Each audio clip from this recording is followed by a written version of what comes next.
Alright, I wanted to make a video on how to wire up a 12-volt relay. In this particular case, I'm going to use an air compressor from like a train horn or airbag system for a car. And instead of a battery, I have this old 10 power supply that I used to work on repairing amplifiers. This will be my 12-volt source. On these relays, you'll find this 86 and the 85 terminals. Those are the coil.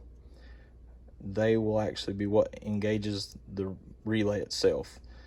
You'll supply power to this back terminal here, 30, and on 87, that will be what you're trying to control.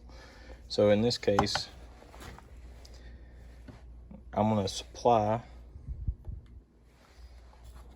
I'm trying to work one-handed here, so bear with me.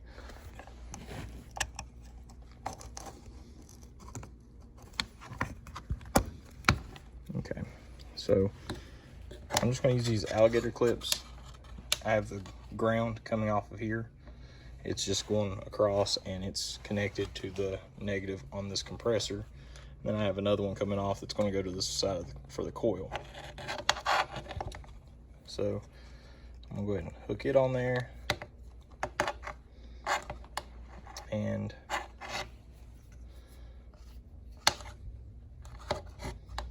see if I can get it to where it's going to hold itself here. Okay.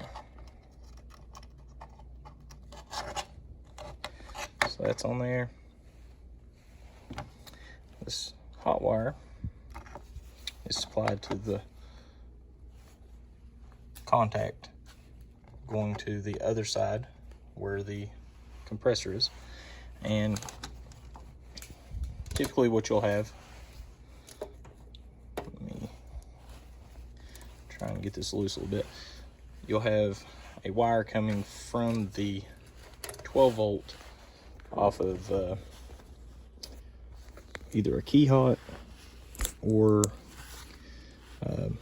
a toggle switch, and it'll go to, for this scenario, you'll have a pressure switch on your tank, so you'll have power feeding to the pressure switch, and then from the pressure switch itself you'll have another wire which will go to this coil to energize.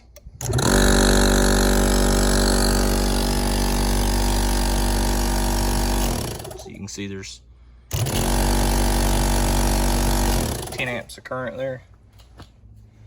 If I unhook the 12-volt source going to the relay,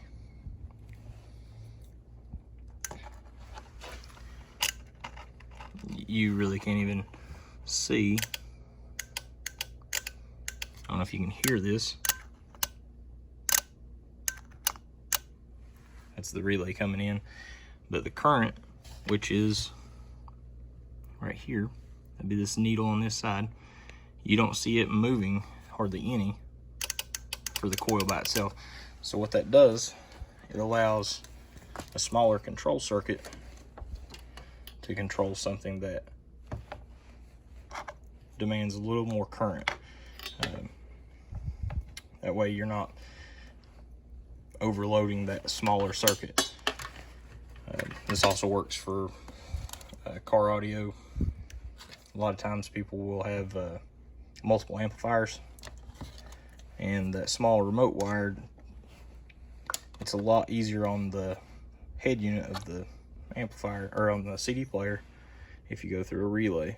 That way your load is landed on the contacts here, and this can be supplied from a constant hot source going through a fuse.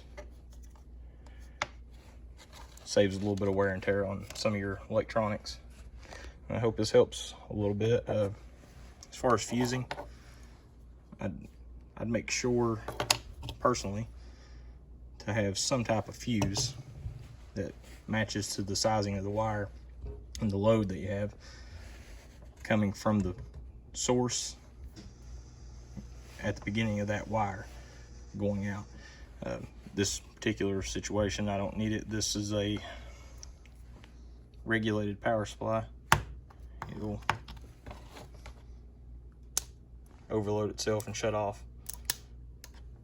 So it's safe. It's not like I'm gonna burn my car down by not having a fuse here. So I hope this is some help to somebody.